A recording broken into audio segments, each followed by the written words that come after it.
Brahms' Second Piano Concerto. Whenever I listen to that wonderful piece of music, I find my mind drifting back to a strange story which conductors and musicians relate with hushed breath on cold wintry nights after the lights have been turned low. It goes like this. Many years ago, in a concert hall very similar to this one, a special New Year's Eve concert was being held. Every seat had been sold months in advance. The guest conductor and soloists from all over the world had been invited to appear. Now, the conductor had a small son called Peter, who had many times before sat and watched his father bringing the huge symphony orchestra to life through the beautiful, soaring melodies of great composers. This particular night, however, was different because, as every seat had been sold, it meant that Peter would have to stay home. He was terribly disappointed, so much so that once his father had departed for the concert hall, he went straight to bed without even having his tea. Staring upwards into the quiet darkness of his bedroom, he tried hard to imagine what was happening at the concert. Finally, he could stand it no longer, and he leapt out of bed. Slipping into his clothes, he crept downstairs and let himself out through the kitchen door, out into the cold night air. By the time he arrived at the concert hall, the concert was almost over, but Peter didn't mind. At least he wouldn't have missed it completely. When the doorman wasn't looking, he darted inside and quickly made his way into the vast auditorium. A hush fell as the first notes of the last concerto floated out from the gleaming instruments, surging through the air with a power which stirred and uplifted the hearts and minds of all seated there. Hidden behind an enormous velvet curtain at the back, Peter could hardly breathe with excitement as the glorious music embraced him, caressing his very soul with its beauty. But as the music transported his young spirit into distant realms of joy and wonder, so his little body drifted into the secret caverns of sleep, worn out with the excitement of the evening's adventure. By the time the concerto ended, Peter was fast asleep, curled up in a small heap inside the soft folds at the foot of the tall velvet curtain. There he lay, unaware of the cheers and applause as his father bowed before the audience, unaware, too, of the chatter and shuffle of feet as the large concert hall gradually emptied. Soon the crowds had gone, leaving nothing behind but the ghosts of their enjoyment. The lights were dimmed, and a stillness hung over the stage, before which the rows of empty seats stretched out their plush arms into the lonely darkness, awaiting the embrace of another audience. So quiet now, so very dark, save for the shafts of ice-blue moonlight catching the crystal chandeliers up on high and sending reflected sparkles of glittering silver down onto the rows of musical instruments lying motionless upon the stage. Time passed, and still Peter slept. But concert halls, like theaters, cherish many mysteries. And as the chill hour of midnight struck, a strange shuffling sound was heard to echo through the empty building. A sound which appeared to come from the direction of the stage. The sound of something moving. The sound of a clarinet.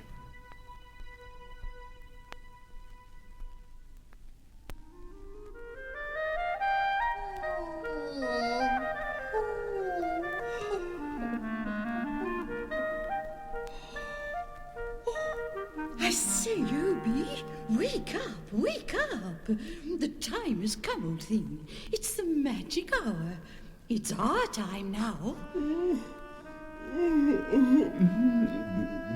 Magic hour, you say? So it is.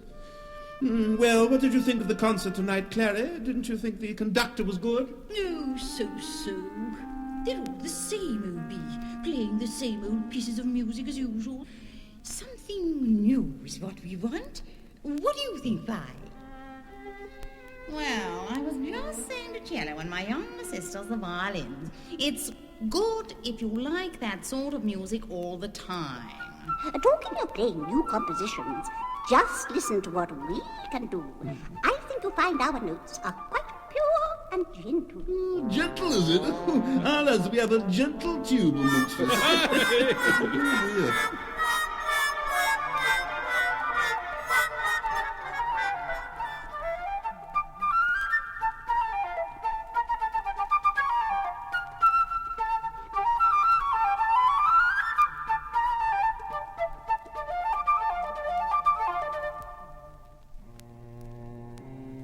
Well, flute, I must say that was beautiful. Thank you, cello. It's a pity you're not as rich and deep as us, flute. Your music, although good, lacks that little something that only we can give. Come on, girls, it's our turn for a demonstration.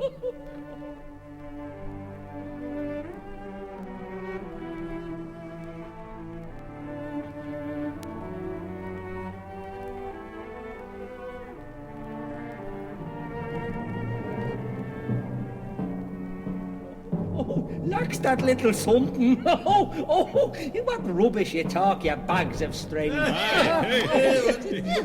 You know, no one sounds as rich and deep as my kettle drums on. Quite through, Dwams, quite through.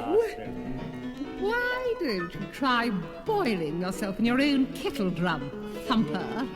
You might make a little less racket if you did. Here, it's his Miss La-di-da, terribly clever La-di-da piano. Oh, dear, your Highness is so superior. You don't need us at all. What rubbish you talk, you key-faced snob. Stop it, everybody. I'm not taking that. Why is it always the same every year? The same old arguments and bickering. Now, for 365 days we are bashed and pulled, beaten and scraped, plucked and blown. And just for 1 hour each year, we are free to play ourselves. And what do? Argue. Always argue. Aye, well, we like a good argument, don't we, brothers? Quite true. Aye, don't we? Quite stimulating, I say. Quite stimulating. Well, I don't. It's quite unnecessary. Let's take it in turns then, shall we? Right. Well, it's my turn first, all right? When you've already had your go, eh? So now let me see, what shall I play? Oh, yes, I know. No, I don't, no. Yes, I do. Aye, here we go. Scotch, way!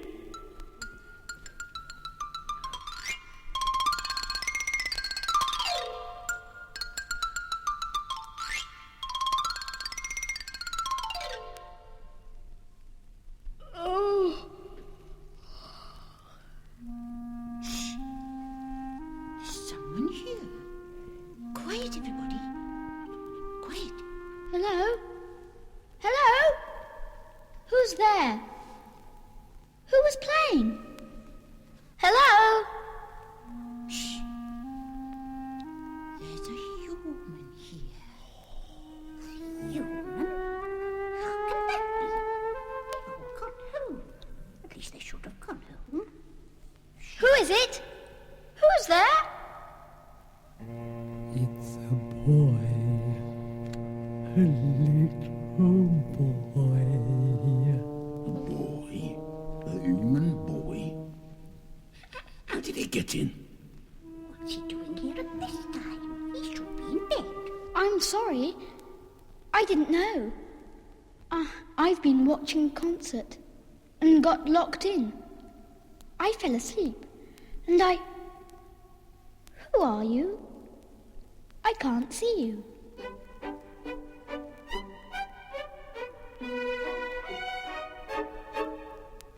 Fell asleep, indeed. Come on, boy. Why are you here? Tell us now. What are you doing up so late? And why aren't you asleep with the other humans? Out with it, laddie. You're trespassing. Why are you spying on us, eh? There's no one here at all. It's the instruments talking.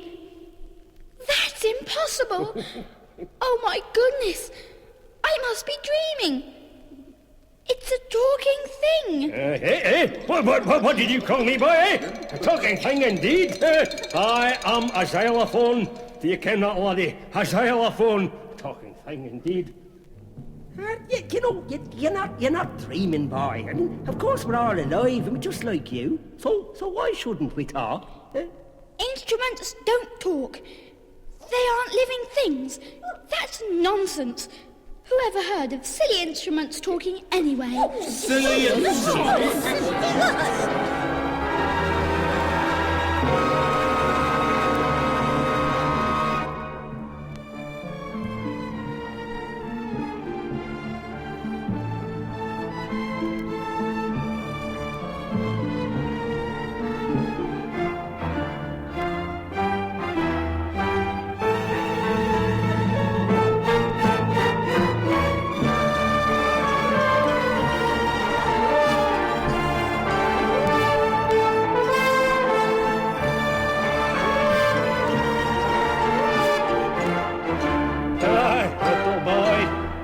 Gonna be rude. I suggest you leave us quickly before you get one of my sticks about you. You tell him, xylophone. I'm sorry. I didn't mean that you're silly. It's just that, well, no one ever talks to an instrument. They're for playing by people, not for having a conversation with. Playing by people, indeed. Who do you think you're talking to, then? Without us, there will be no music at all. So there. But to make music, you need somebody to play you. Someone to play us, he said. Oh. Dear. A scale like this.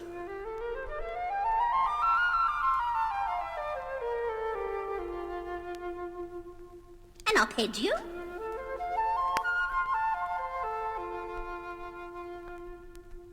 Like that, do you mean, boy? I see. You do play by yourselves. Of course we do. Whatever did you think, foolish boy?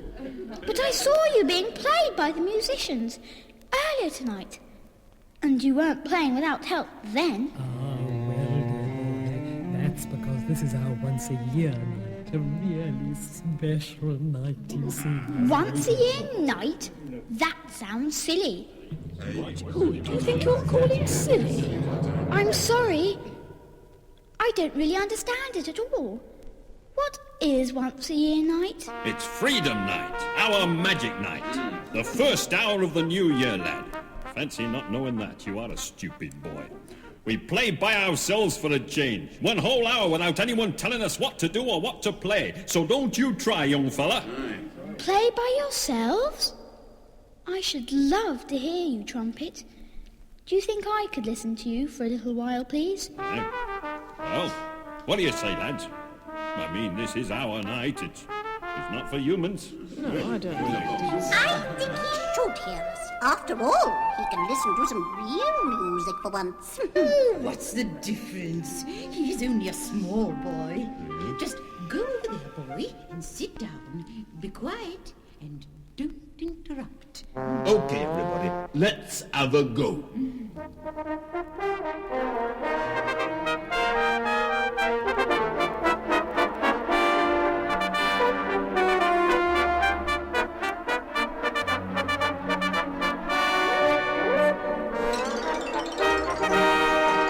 Stop it! Stop it, you fools! Faster up! Idiot! Do you hear me? Stop it! I'll hit you with my stick!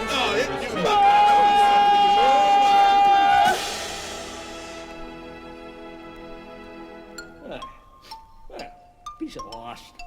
You're all maniacs, you know that. We can't all play together like this. It's ridiculous. I mean, it's sort of madness is what I say. What's mad about it, wooden pegs? Why not play? No one's going to hear us. What difference does it make? Besides, it's good fun, isn't it, lads? A real good blast, eh? A blast is about the only thing you are good for, you noisy thing. You call yourselves musicians? You don't sound like an orchestra to me. What? Just an awful noise. If my father were here, he'd show you how to play together. Your father, my dear boy, is a human, and humans don't understand. They make us do things we don't want to do. If I could just tell you how many wrong notes I've had punched on my keys. And my player keeps blowing in my mouth all the time. It's a wonder I don't get a cold. You're right, too right. And our strings are scratched and scraped for hours, and even broken by those humans. And sometimes, well, we just have to scream. Just torture! Just torture! Isn't that so?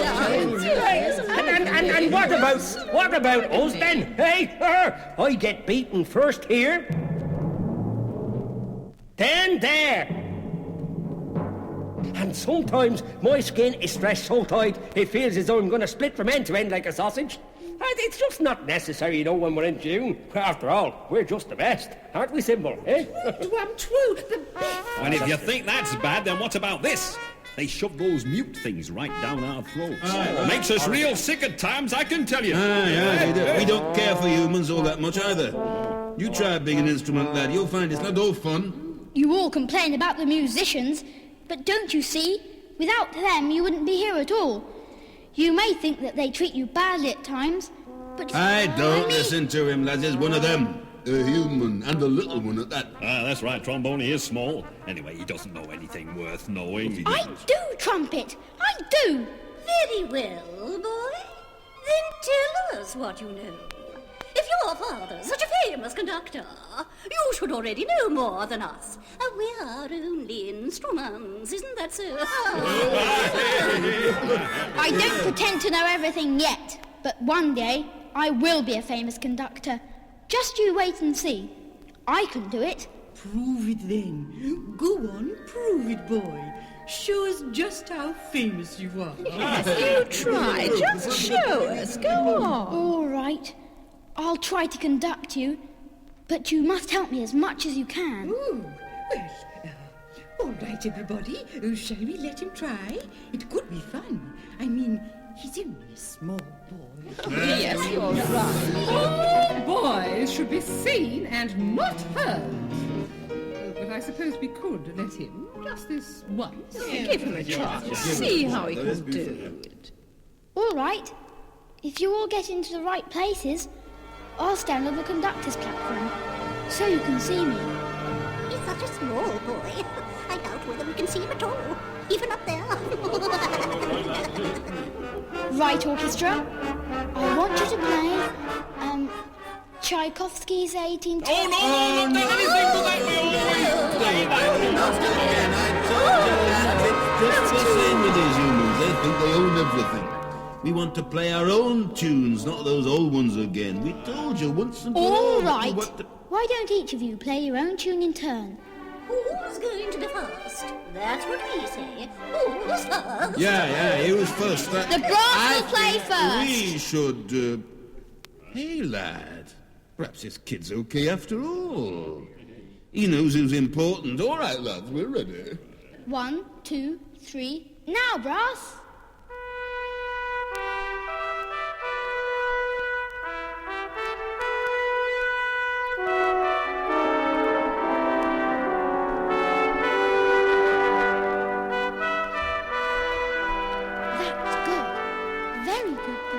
But your timing is wrong. What? You didn't play together as you should. Timing wrong? Nonsense, boy, what you're talking about. Yeah? We time ourselves right well, don't we, lads? We do indeed. That's it, Trumpet. That's the trouble. It's difficult to stay together properly without someone else to keep the time. If you let me conduct you with my hands, like a real conductor, your music will be wonderful. Like this. Come on, follow me.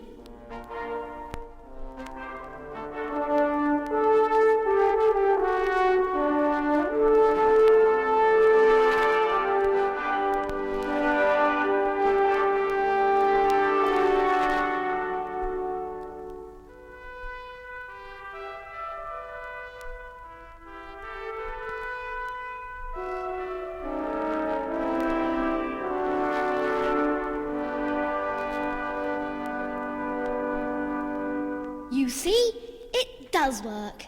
Well, Well, not too bad, is it? Hey, not Now, strings, it's your turn.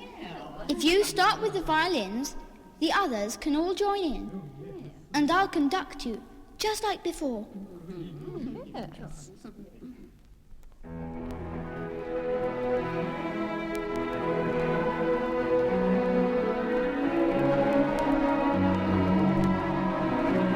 No, you're not following my hands.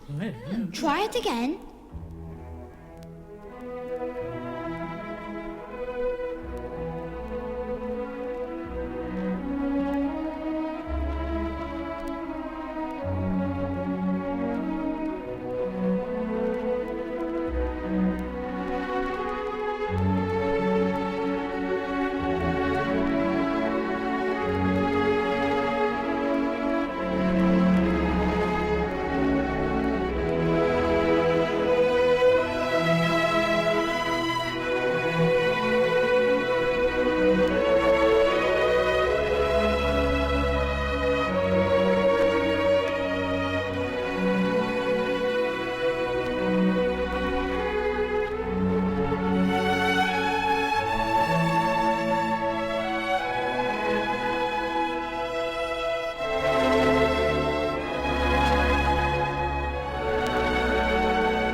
Oh, strings.